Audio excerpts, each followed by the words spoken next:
പുതിയ വീഡിയോയിലേക്ക് സ്വാഗതം. ഇപ്പോൾ ഉള്ളത് തലക്കാവരിക്ക് പോകുന്ന വഴിക്ക് ഫോറസ്റ്റിലുള്ള ഒരു കടയിലാണ്. ഒരു തട്ടുകടയാണ്. അത്യാവശ്യം ചെറുകടികളും ചായയും അങ്ങനെ ബിസ്ക്കറ്റും ഉള്ള ഐറ്റംസ് എല്ലാം കിട്ടും. വലിയൊരു ഹോട്ടലിൻ്റെ സെറ്റപ്പ് ഒന്നുമല്ല. അത്യാവശ്യം ദോശയും കറികളൊക്കെ കിട്ടും. ഞങ്ങളൊരു ചായ മാത്രമേ കഴിച്ചുള്ളൂ. പിന്നീട് മുന്നോട്ട് പോകുമ്പോൾ നല്ലൊരു വെള്ളച്ചാട്ടം കണ്ടപ്പോൾ അവിടെ നിർത്തി. വേനൽക്കാലത്ത് ഇത്രയും വെള്ളച്ചാട്ടം ഉണ്ടെങ്കിൽ മഴക്കാലത്തെ അവസ്ഥ ചിന്തിച്ചാൽ മതി. ശരിക്കും ഇവിടെ വണ്ടി നിർത്താൻ പാടില്ല എന്നുള്ളതാണ്. ഇവിടെ നിർത്തിക്കഴിഞ്ഞാൽ 500 രൂപ ഫൈൻ അടിക്കാനുള്ള സാധ്യതയുണ്ട്. ഫോറസ്റ്റുകാർ കണ്ടു കഴിഞ്ഞാൽ കൃത്യമായിട്ട് അവിടെ എഴുതി വെച്ചിട്ടുണ്ട്. നമ്മളിപ്പോൾ ഇങ്ങനെ ഒരു കാഴ്ച കണ്ടപ്പോൾ ജസ്റ്റ് നിർത്തിയെന്ന് മാത്രം. എൻ്റെ ഒരു ഫേവറേറ്റ് റൂട്ടാണ് ഈ തലക്കാവേരി എന്ന് പറയുന്നത്. അത് മഴക്കാലത്തും വേനൽക്കാലത്തും ഡിഫറെൻ്റ് ആയിട്ടുള്ള ഒരു ഫീലാണ് നമുക്ക് തരുന്നത്. ഇവിടെ റോഡ് പണി നടക്കുന്നുണ്ട്. വാഹനങ്ങളൊക്കെ സൈഡാക്കി നിർത്തിയിട്ടുണ്ട്. അനിമൽ ക്രോസിങ്ങിൻ്റെ സൈൻ ബോർഡ് വെച്ചിട്ടുണ്ട്. പിന്നെ മുന്നോട്ട് പോകുമ്പം ഇവിടുത്തെ നെൽപ്പാടങ്ങളും ഒക്കെ നമുക്ക് കാണാനായിട്ട് സാധിക്കും. ഓറഞ്ച്, കാപ്പി അങ്ങനെയുള്ള ഐറ്റംസ് എല്ലാം നമുക്ക് കാണാൻ പോകുന്ന വഴിക്ക്.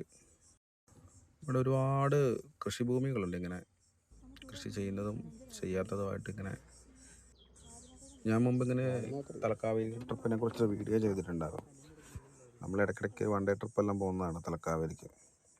രാവിലെ പോയി വൈകുന്നേരം വരുന്ന രീതിയിൽ. നമ്മൾ ആദ്യം മടിക്കേരിക്കാണ് പോണത്. അപ്പോൾ കുറേ ദൂരം മുന്നോട്ട് വന്നു കഴിയുമ്പം നമ്മൾ ഹൈവേയിലോട്ട് കയറുകയാണ്. ഇത് മംഗലാപുരം മൈസൂർ ഹൈവേ ആണിത്. റൈറ്റ് സൈഡിലേക്ക് പോയാൽ മടിക്കേരി, ബാംഗ്ലൂർ, മൈസൂർ. ലെഫ്റ്റ് പോയാൽ മംഗലാപുരം. അങ്ങനെയാണ് വരുന്നത്. അപ്പോൾ നമുക്ക് റൈറ്റിലേക്കാണ് പോകേണ്ടത്. ആ ബൈക്ക് പോകുന്ന റൂട്ടിലാണ് പോകേണ്ടത്.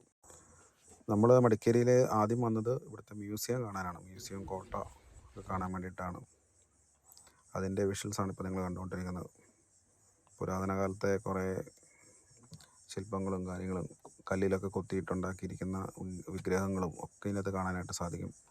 പഴയ ആയുധങ്ങൾ, അതുപോലെ കത്തി, അങ്ങനെയുള്ള ഐറ്റംസ്, വാളുകൾ, പല പല സാധനങ്ങളും കാണാനായിട്ട് സാധിക്കും. ഒറ്റ കല്ലിൽ തന്നെ കൊത്തി ഉണ്ടാക്കിയിട്ടുള്ള ശില്പങ്ങളൊക്കെ നമുക്ക് ഒരുപാട് കാണാൻ പറ്റും. ഈ കാണുന്ന ഒറിജിനൽ പുലിയാണ്. ഇതിൻ്റെ ഉള്ളിലെ ഇതെല്ലാം കളഞ്ഞ് അവർ എംബാമൊക്കെ ചെയ്ത് ആ രീതിയിൽ സെറ്റ് ചെയ്ത് വെച്ചേക്കുന്നതാണ്. പിന്നെ കുറേ പീരങ്കിയും അതിൻ്റെ ഉണ്ടകളും, തോക്കുകൾ, പഴയകാലത്തെ തോക്കുകൾ, അങ്ങനെ എല്ലാം, ഡബിൾ ബാരൽ ഗണ്ണ് എല്ലാം ഇവിടെയുണ്ട്. ഇവിടെ കയറാൻ വേണ്ടിയിട്ട് 20 രൂപയാണ് ഒരാൾക്ക് ചാർജ് വരുന്നത്. നമ്മൾ കണ്ണൂർ കോട്ട, തലശ്ശേരി കോട്ട, അതുപോലെ ബേക്കൽ കോട്ടയൊക്കെ കണ്ട് ശീലിച്ച നമുക്ക് ഇതൊരു വ്യത്യസ്തമായിട്ടുള്ളൊരു അനുഭവമാണ് ഇവിടുത്തെ ഈ ഒരു കോട്ട. പിന്നെ ഇതൊരു മലയുടെ മണ്ടയ്ക്ക് ആയതുകൊണ്ട് ഇവിടെ നല്ല കാറ്റ് കിട്ടും. അത്യാവശ്യം വെയിലുണ്ടെങ്കിലും നമുക്ക് ചൂട് അനുഭവപ്പെടത്തില്ല. കാരണം ഇവിടെ ഒരു പ്രത്യേക തണുപ്പൻ ക്ലൈമറ്റാണ്. അതുകൊണ്ട് നമുക്കൊരു ചൂട് നമുക്കിവിടെ ഫീൽ ചെയ്യില്ല. പിന്നെ ഇതിൽ നമുക്ക് ഫുൾ റൗണ്ട് ചെയ്യാൻ പറ്റും. ഇത് ഫുൾ കോട്ടയാണ്.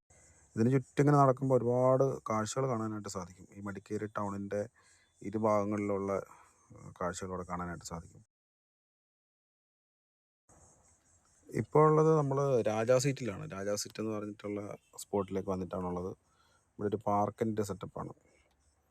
കുറേ ശില്പങ്ങൾ, അതുപോലെ ഈ ദിനോസറിൻ്റെതും അങ്ങനെയുള്ള സംഭവങ്ങളൊക്കെ ഇവിടെ സെറ്റ് ചെയ്ത് വെച്ചിട്ടുണ്ട്. ഇങ്ങനെ വിശാലമായിട്ട് കിടക്കുകയാണ്. ഒരുപാട് ഏരിയ ഉണ്ട് ഇത്. ഇവിടുന്ന് നോക്കിക്കഴിഞ്ഞാൽ ഈ മടിക്കേരിയുടെ കുറേ താഴ്ഭാഗങ്ങൾ, മലയടിവാരമൊക്കെ കാണാനായിട്ട് സാധിക്കും. ഭയങ്കര ഒരു തണുപ്പാണ് ഇവിടെ. നമുക്ക് ഇവിടെ ആ ഒരു വെയിൽ ഉണ്ടെങ്കിലും അത് ഫീൽ ചെയ്യില്ല, ചൂട് ഫീൽ ചെയ്യില്ല എന്നുള്ളതാണ്. ഭയങ്കര തണുപ്പാണ്. ഈ റൂട്ടിലൊക്കെ വന്നിട്ടുള്ളവർ ഉണ്ടെങ്കിൽ കമൻറ്റ് ചെയ്യുക കേട്ടോ. വരാത്തവർ ഒരിക്കലെങ്കിലും ഇവിടെ വരണമെന്നാണ് എൻ്റെ ഒരു അഭിപ്രായം. അത്രയ്ക്ക് നല്ലൊരു സ്ഥലങ്ങളാണ്. ഇത് ഇവിടുത്തെ ഒരു ഷോപ്പാണ്. വൈന് അങ്ങനെയുള്ള ഐറ്റംസ് അവിടെ കിട്ടും. ഇവിടെ തന്നെ ഉണ്ടാക്കുന്ന ചോക്ലേറ്റുകൾ, അങ്ങനെയുള്ള ഐറ്റംസൊക്കെ ഇവിടെ കിട്ടും. ഈ കാണുന്നത് കുങ്കുമപ്പൂവ് കേട്ടോ. മടിക്കേരി ടൗണിൻ്റെ ഒത്ത നടുക്കാണ് ഈ സെൻറ്റ് മൈക്കിൾസ് ചർച്ച് സ്ഥിതി ചെയ്യുന്നത്. കർണാടകത്തിലേക്ക് വന്നു കഴിഞ്ഞാൽ ഇവിടുത്തെ ബസ് സ്റ്റോപ്പുകളൊക്കെ ഇങ്ങനെയാണ് കേട്ടോ. ചെറിയൊരു വഴിയാണ് കയറാനായിട്ടുള്ളത്.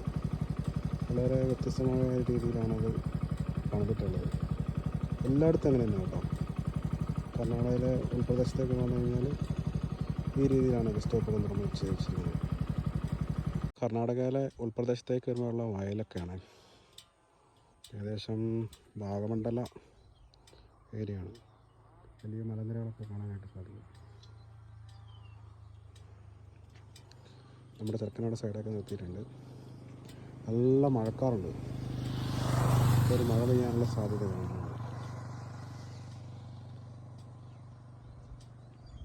വളരെ മനോഹരമായിട്ടുള്ളൊരു കാഴ്ച. ഇപ്പോൾ വാഗമണ്ഡലമാണുള്ളത്. നമ്മുടെ യാത്രയുടെ രണ്ടാമത്തെ ഘട്ടം തലക്കാവേരിയിലേക്കാണ്. അപ്പോൾ അത് ഇവിടുന്ന് സ്റ്റാർട്ട് ചെയ്യും.